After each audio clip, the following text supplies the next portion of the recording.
لوگوں کی سوچ بڑی حقیر ہو گئی. سوچ کو اعلیٰ بناؤ, سوچ کو اعلیٰ بناؤ. اعلیٰ سوچ بڑی عظیم ہوتی ہے. تو ایک دن ایسا ہوا کہ عید کا دن تھا. عید کے دن دوپہر کا وقت ہے, عید کی نماز ہو چکی ہے, دسترخوان سجا ہے, میاں بیوی محل میں بیٹھے ہوئے ہیں اور لقمہ اٹھانے کی دیری ہے. ایسے میں باہر سے آواز آئی ہے کوئی اللہ کے لیے آج عید کے دن مفلس کو کھانا کھلا دے. منہ کے قریب لقمہ گیا تھا, سیٹھ صاحب غصے میں آ گئے, کون گستاخ اور بدبخت ہے, چلے آتے ہیں عید کے دن بھی بھیک مانگنے کے لیے. نوکروں سے کہا جاؤ اور دروازے پہ کھڑا اس کو دھکے مار کر کے بھگا دو, تاکہ اس کو انجام پتا چلے کہ میرے کھانے میں خلل کرنے والے کے ساتھ یہی سلوک کیا جانا چاہیے. نوکر تھے, نوکر تو نوکر ہی ہوتے ہیں نا, نوکروں سے زیادہ چاپلوسی کون کرتا ہے. گئے اس کو دھکے دے, کمزور تھا بیچارہ, گر پڑا اور گر پڑنے کے بعد اس نے ایک جملہ کہا, دیکھا تو نے اس ظلم کی داستان کو, دیکھا تو نے, اگر میں محروم نہ ہوتا تو اس کے دروازے پر کیوں آتا. اور پھر اس کی زبان سے ایک جملہ نکلا, میں تجھ سے انصاف چاہتا ہوں, میں تجھ سے انصاف چاہتا ہوں. کبھی ظلم مت کر, آباد رہنا ہے تو کبھی ظلم مت کرنا. اپنی زندگی میں کبھی مکھی اور پسو کو بھی گالی دے کے ان پہ بھی ظلم مت کر. اللہ کو ظلم پسند ہے. اس نے کہا انصاف چاہتا ہوں میں تجھ سے. یہ کہہ کے وہ نکلا. جیسے وہ نکلا اس کو کسی نے بھیک دی, پھر کسی نے نوکری دی, پھر نوکری ملی, پیسے جمع ہو گئے, پھر وہ تاجر بننے لگا. اور ادھر اس کی الٹی گنتی شروع. میں ایک بہت خاص بات جو کسی کتاب میں آپ کو نہیں ملے گی, میں نے اپنے پیران اعظام سے سنی ہے, یہ بات اپنے بزرگوں سے سنی ہے, جو آج آپ کو میں بتا رہا ہوں. کسی بھی بندے کی کتنا بھی وہ پاپی ہو, کتنا بھی گنہگار ہو, کبھی اس کی الٹی گنتی شروع نہیں ہوتی اس وقت تک جب تک وہ کسی کا دل نہیں دکھاتا. جب بھی کسی کی الٹی گنتی شروع ہوتی ہے نا, دل دکھانے پر شروع ہوتی.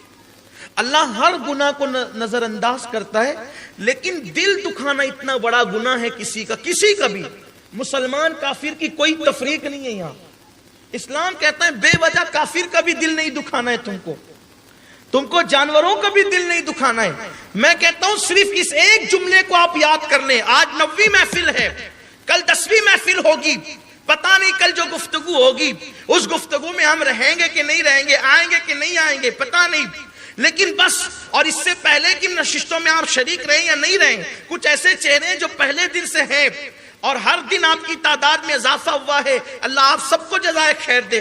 لیکن بس میں اتنا کہتا ہوں, میری یہ 9ویں گفتگو ہے, بلکہ آپ تو مجھے کم و بیش 21 سال سے سن رہے ہیں, بہت سارے لوگ میرے بچپنے سے مجھے سن رہے ہیں, لیکن آپ سے آج اتنا کہہ دیتا ہوں کہ آپ کو کچھ یاد رہے یا نہ یاد رہے, یہ ایک جملہ آپ گانٹھ باندھ لو اور اپنے بچوں کو بھی نصیحت کرنا. اگر آباد رہنا ہے دنیا اور آخرت میں تو آج دل پہ نقش کر لو کہ زندگی میں کبھی کسی کا دل نہیں دکھائیں گے. اگر آپ نے دل نہیں دکھایا اور دل خوش ہی کرتے رہے تو انشاءاللہ دنیا بھی آباد رہے گی, آخرت بھی آباد رہے گی. کیونکہ حضرت مجدد الفسانی فرماتے ہیں دل اللہ کے ہمسائے ہیں, دل اللہ کے پڑوسی ہے. پڑوسی کیسا بھی ہو اس کی حمایت تو کرنی ہی کرنی ہے. میرے آقا علیہ السلام کے دیوانوں یاد رکھنا, کبھی کسی مومن کا دل, عام انسان کا دل دکھانے کی اجازت نہیں تو مومن کا دل کیسے دکھا سکتے.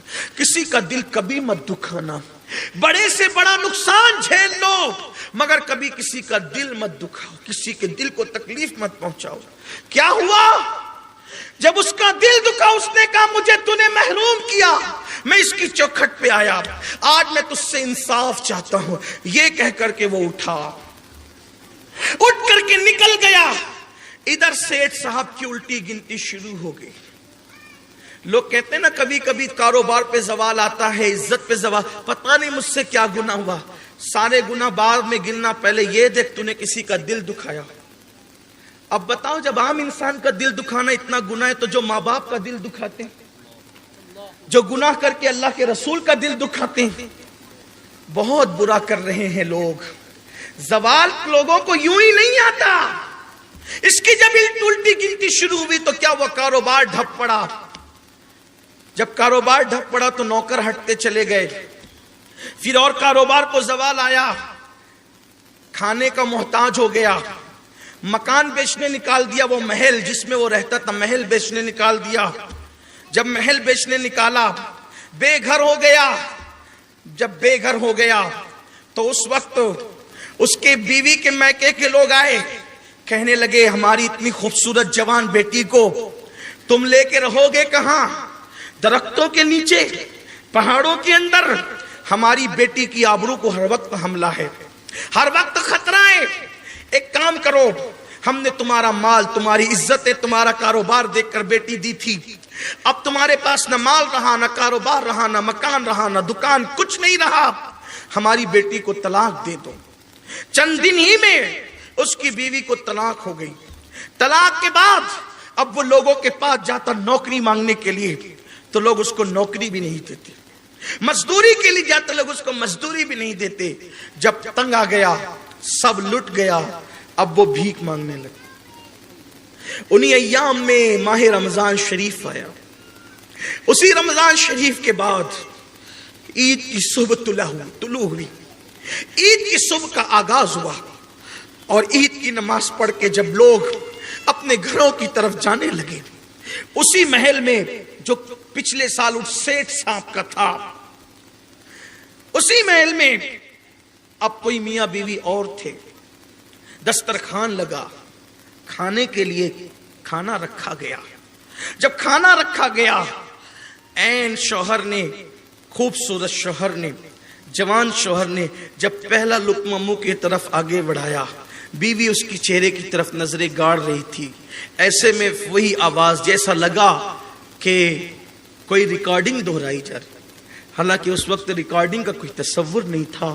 کہنے والے کہتے ہیں تاریخ اپنے آپ کو دہراتی، کسی کی صدا آئی، کسی غریب کی صدا ہے، کوئی عید کے دن اللہ کے لیے فقیر کو کھانا کھلانے والا۔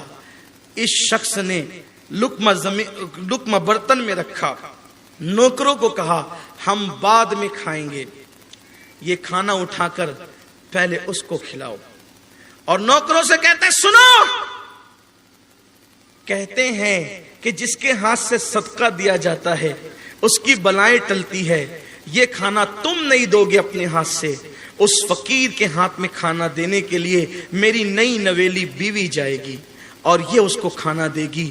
وہ عورت نے، اس لڑکی نے جیسے کھانا اٹھایا اور فقیر کی طرف چلی، فقیر پر نظر پڑی، چیخ مار کر بے ہوش ہو کے زمین پہ گر پڑی، ہاتھ کا کھانا چلا گیا، زمین پہ گر گیا، فقیر بھاگ گیا، فقیر بھاگ گیا، وہ ملکہ گر پڑی، جیسے اس کو اٹھایا گیا، پانی کے چھینٹے دیے گئے، بڑی سادگی کے ساتھ اس کے شوہر نے اپنی نئے نویلی دلہن سے پوچھا فقیر کے چہرے میں تم نے کیا دیکھا کہ تم چیخ مار کے بے ہوش ہو کے گر پڑی؟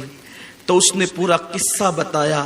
پچھلے ہی سال کی بات ہے کہ یہ شخص میرا شوہر تھا جو آج بھیک مانگنے آیا تھا، یہ میرا شوہر تھا، یہ میرے ساتھ بیٹھ کر اسی محل میں کھانا کھا رہا تھا، کسی فقیر نے صدا لگائی، دھکے دے کے مار پٹوا کر کے اس کو ہکال دیا۔ وہ جاتے جاتے اتنا کہہ گیا تھا اللہ اگر تو نے مجھے محروم نہ کیا ہوتا تو میں اس کے پاس بھیک مانگنے کیوں آتا؟ آج میں تجھ سے انصاف چاہتا ہوں، انصاف یہ کہہ کہ وہ چلا گیا اور اس کے بعد اس کی الٹی گنتی شروع ہو گئی، پھر اس کا محل بکا، کاروبار تباہ ہو گیا، حتیٰ کہ میں اس کی بیوی تھی، میں نے اس سے طلاق لے لیا۔ یہ سب سن کر بہت سنجیدگی سے اس شخص نے اپنی نویلی بیوی کی آنکھوں میں آنکھ ڈال کے کہا اللہ کی عزت کی قسم اگر وہ تیرا شوہر تھا پچھلے سال تو تیری چوکھٹ پر جو شخص بھیک مانگنے آیا تھا وہ کوئی اور نہیں تھا، وہ میں ہی تھا، وہ فقیر میں ہی تھا. اس دن کے بعد سے میرے اللہ نے میری سنی اور ہر دن میری ترقی کا دن ہوا. دیکھو صرف 1 سال میں یہ انقلاب آیا, ظالم فقیر ہوا, مظلوم مالدار ہو گیا. اس لیے مال ملے, عزت ملے, علم ملے, کچھ ملے, اللہ کی جو نعمت ملے, اللہ کی مخلوق پہ کبھی ظلم مت کرنا. میرے نبی نے فرمایا الخلق عیال اللہ, مخلوق اللہ کا کنبہ ہے. اور ایک مقام پہ فرمایا ارحموا من فی الارض ویرحمکم من فی السماء, زمین والوں پہ تم رحم کرو, آسمانوں کا خالق تم پر رحم کرے گا. آؤ آج اللہ کی بارگاہ میں سچی توبہ کرو, اللہ مجھے آپ سب کو معاف کرے.